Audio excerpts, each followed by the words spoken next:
What's happening, guys? So my name is Sumit Chatterjee. I'm a flow state coach. I help people feel better and perform better. And today I want to speak about the topic of anxiety. Okay? Anxiety. I've faced this in my own life multiple times. Okay? I faced this multiple times in my life. And I don't want to generalize this. I know anxiety is different for a lot of people. And I've suffered from this in my own life, so I want to help you out with this. Because a lot of it comes down to the storylines with what we tell ourselves, what we convince ourselves of.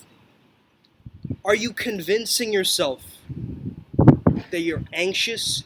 You're always going to be anxious, and that's the story. You're believing in a narrative that is not even true. Okay? So the first thing is, I want you to rewrite the code. There's some kind of an impression or this kind of belief that's been installed into you that you're an anxious person. No, anxiety is not an identity. It is a tendency. It's the radiator hum in the background. You know the way that I describe it? It's almost like a robot starting up like a zzz, or a car starting up like a zzz. It's the vroom. And if you've looked into any of psychological research, if you've looked up any types of psychological research, you will know of the Yerkes-Dodson curve.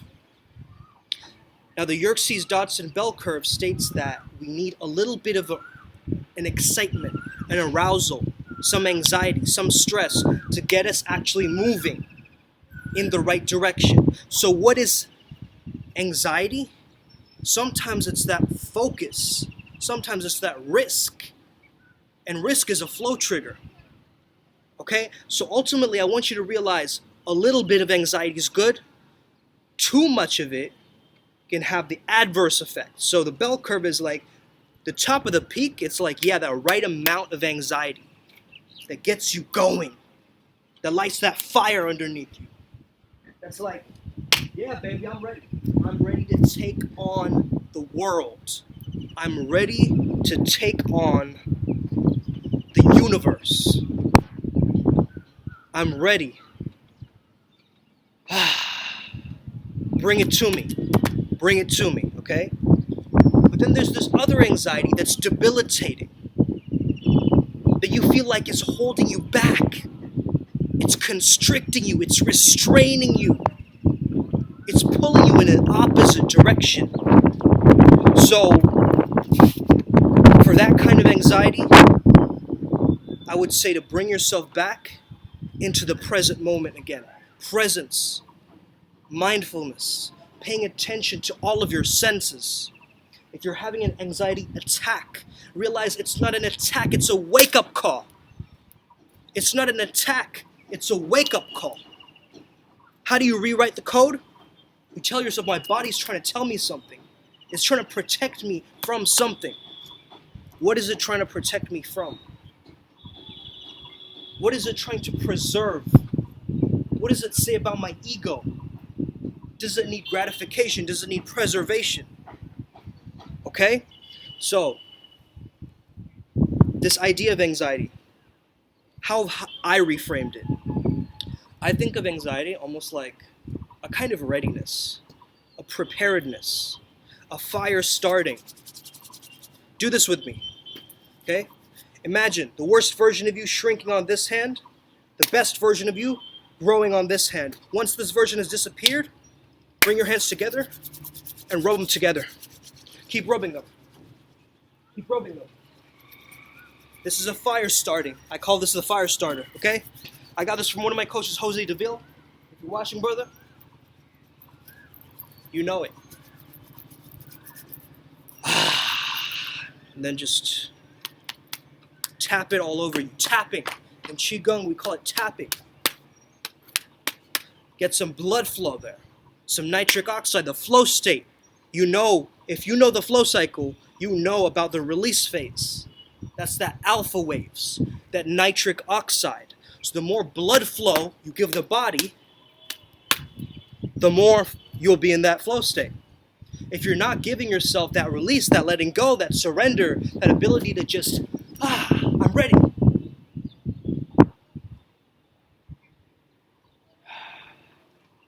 I'm ready for anything. It's not like I'm ready for this one particular task.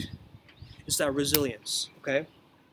That readiness. So that anxiety, oftentimes it's perceived as such a negative thing that we get into a shame spiral.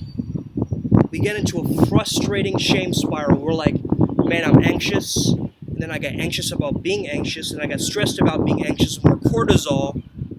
And guess what? You're in this endless rabbit hole of getting you out of that. The same thing happens when we're depressed, right? Deprimere in Latin means to push something down. And if you don't express yourself, if you keep holding yourself back, and you let that anxiousness keep you going, look, at one level, anxiety is great. It gets you going. It gets the fire underneath you. But too much of it, and it starts to debilitate or deteriorate your success. And there's got to be a level where you're like, stop, cut it out. No. That thought is not helpful to me. They're just thoughts, they're just imprints, they're just ideas. And that does not necessarily mean that that is me. That idea that has been implanted by society, by media, by my parents, by somebody else, not knowing the true feeling and the resonance and the vibration of my life. Okay? So to get to that higher consciousness, you're going to have to go through the low. You're going to have to go through the fear, the anger, the sadness, but knowing that it's just a wave. It's going to come and it's going to leave. I see emotions as guests in my home. They're visitors. Emotions are visitors. I'm going to have some tea with my anxiety. Hey, anxiety, what's happening, brother? Let's get some Gatorade, right? Let's get some Gatorade. Let's talk about this. And then after, this is not a sponsor for Gatorade, by the way. Nor does it have to be. Blue Powerade, you know. So, let's talk about it, right? Let's talk about it. Let's talk it out.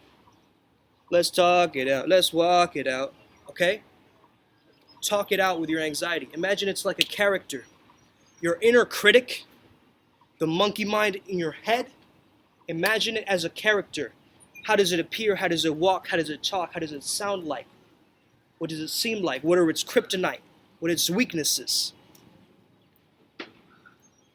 What things is it constantly telling you? Oh, I'm not good enough. I imagine the voice in my head, I call him Zoinks. That's right. I call him Zoinks, like Shaggy from Scooby-Doo would say, Zoinks? Like, I don't know, Scoob. Like, I don't know, Scoob. It should be where you left him. Yeah, Ronster? Where? Okay? It's that Shaggy's voice in my head whenever I feel like I'm anxious about doing something. I get that voice like, I don't know, Soom. I don't know if you want to let him do it. I don't know if you're about to go into this. It might be a little bit scary. It might be a little bit scary, man. It's like that teenage wavering voice that is not helping you. It's not serving you in any way. It's just distracting you, and it's ridiculous. Look, I want to turn my Shaggy, that's like, I don't know, into Ultra Instinct Shaggy. If you guys have ever seen that meme of Shaggy, Ultra Instinct Shaggy, it's like, yeah, I'm ready. I'm ready now, man. Right? It's like the Super Saiyan version of Shaggy. That's what I'm looking for. So when I know my anxiety kicking in, it's like, I don't think you should really talk to that girl. I don't know. It's like, that's what I know I have to do. My fear is my green lights. It's not the red lights. It's not like run away, run away. Though we have been conditioned to think like that, I've been avoiding things my whole life. I've been escaping the reality, the present moment of what this is, this beautiful life. So when you can embrace that, when you can double down on your strengths and embrace that, and we can say that voice in your head is telling me, like, I'm not good enough. It's like, good enough for what, those zoinks? Good enough to be me. Good enough to be me, because I'm the best at being me, baby. There's nobody else out there that's better at being me than me. And this is how you've got to entrain yourself. Okay? Entrainment has been a big part of my vocabulary because I've been doing a lot of research into binaural entrainment. Okay, binaural beats. Entraining your mind, entraining your brainwave states. So can you go from that beta brainwave of consciously, like, it's actually unconscious in a way, but I want to say conscious because it's our waking consciousness. Okay, it's like that anxiousness, that logical brain that's telling you, oh man, I have to do it this way. It should be like this. Why is this not right? If you are arguing with the universe and saying, this is not the way that it should be according to the way that I want it to be, that's when you're getting anxious, that's when you're getting stressed. Because what is anxiety but the wanting to control your reality, but you know that control is coming in the future or it's going to your past. So you know how I mentioned the robot earlier? Anxiety is like a time machine. It's mental teleportation. It's temporal dislocation. It takes you away from the now into the past or the future. So what are some ways in which you can come back to the now? There's so many things you could do. Breath work, meditation. If meditation is tough for you, get into breath work. Okay, a quick breath work you could do. Just squeeze all your muscles, tense them up, and take an inhale and hold that. And then let it go with a breath, with a sound. Okay, it's very simple. But if you can do this for rounds of 6, it will wake up your nervous system. It'll get you amped up and get ready for the day. Okay, this is what I teach my high-end clients. This is what I teach people, guys. In my program, I take you out of that monkey mind, that inner chatter telling you that you can't do it, you're not good enough, you're not worthy enough. All these beliefs that have been installed into you, I get you to rewrite those codes. I get you to rewire those patterns, those neural pathways that are stopping you from achieving the kind of brain plasticity or neuroplasticity that you truly crave. Meditation can really help neuroplasticity. It could quiet the amygdala down, which is that fear-based part of your brain, that protective fight or flight. And when you can calm down your vagus nerve by splashing water on your face, by coming back to the present moment, holding a block of ice, an ice cube, if you can eat some spicy food or some bitter food or some sour food to get your taste buds amped, anything you can do to get yourself back into the present moment again, whether that's a cold shower, whether that's an ability to get back into your body and give yourself a time limit, a space of focus. It's not a deadline because there's the word dead in it. It's not studying because there's a word dying in it unconsciously. But we're talking about educating yourself, knowledge, knowing yourself, self-awareness. And we're also talking about a due date, something you can look forward to, something you can expect, something you can have hope for in the future. Too big of an expectation is bad. Too low, giving yourself nothing to expect, well, you're going to get nothing. Because listen to your vocabulary, and the way that you're speaking to yourself says a lot about how you handle that anxiety. Okay, so anxiety is that ferociousness. It's that ability, like if a lion or a tiger sees its prey, it's going to be focused in. It's still going to be a little bit anxious, but guess who's more anxious? That deer that's running away from it, that gazelle that's ready to jump in that maybe state. If you say maybe I'll do it, guess what? You're not going to. Why? Because you've given yourself a 50-50 probability chance. I might do it, I might not do it. I guess so. Is this guesswork here, or is this a certainty? So what can work against anxiety is certainty. What do you know that is 100% true? Well, I am certain that life is uncertain. Boom. Well, at least you got something there, brother. At least you got something there, sister. Okay? So now what you can do is hone into that energy.